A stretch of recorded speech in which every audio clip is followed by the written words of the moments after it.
Dal 22 al 25 luglio i 150 bambini e bambine della Giocolonia di Jesolo sono stati protagonisti dell'evento Bandiera Blu al mare in sicurezza, iniziativa ideata per educare i più piccoli a vivere il mare in sicurezza imparando le corrette regole di comportamento in spiaggia e in acqua, anche attraverso il gioco, lo sport e attività pratiche. Nonostante il tasso di mortalità nei nostri paesi, nell'Occidente sia molto basso per annegamento in età pediatrica, tuttavia accadono ancora dei casi che quindi ci riportano alla necessità di lavorare molto di prevenzione sia nei confronti degli adulti responsabili ma anche nei confronti dei bambini stessi. Per questo abbiamo deciso di abbracciare questa proposta da parte della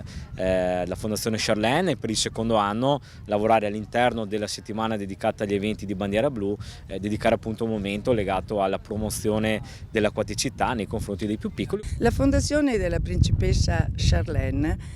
è nel mio cuore perché dimostra la sensibilità dello spirito della principessa. Era nuotatrice olimpica, sa cos'è lo sacrificio dello sport e come donna e come madre ha una grande attenzione verso i bambini. Promossa dal comune di Jesolo insieme al consolato onorario del Principato di Monaco a Venezia, l'iniziativa ha visto anche la partecipazione della Federazione Italiana Nuoto, della Capitaneria di Porto Guardia Costiera di Jesolo e della Imlec Team dell'ULS 4, un'importante sinergia per diffondere nei più piccoli la cultura della sicurezza in acqua, del rispetto dell'ecosistema e anche per insegnare le prime manovre salvavita in caso di annegamento o ostruzione delle vie aeree. L'acqua è molto bella ma anche molto pericolosa, soprattutto nei laghi, nei fiumi. Abbiamo visto che purtroppo ci sono tantissime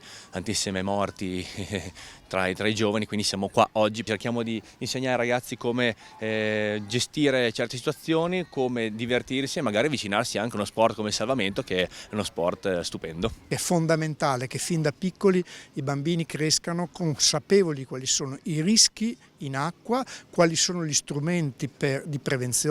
e quali sono anche poi le modalità di intervento, di soccorso, così che familiarizzano e quando saranno magari più grandi saranno pronti per affrontare anche, volendo, un percorso formativo per diventare a loro volta soccorritori. Il mare non è il nostro ambiente naturale, è bello divertirsi con esso, è bello giocarci, però bisogna sempre tenere conto che è un ambiente in cui noi dobbiamo entrare in punta di piedi e ricordarci che col mare ci si diverte ma non si scherza. Abbiamo spiegato la disostruzione delle vie aeree, la rianimazione cardiopolmonare nel bambino e nel lattante, poiché riteniamo che spiegato nei termini giusti, anche magari giocando un po', possano arrivare quelle poche informazioni utili che nel momento dell'urgenza possono comunque aiutare a salvare una vita. Occasioni come questa rendono grande questa comunità, soprattutto qui che è una zona di mare e quindi è utile a questi piccoli grandi uomini e donne che cresceranno sapendo cosa significa la sicurezza anche per quanto riguarda queste misure.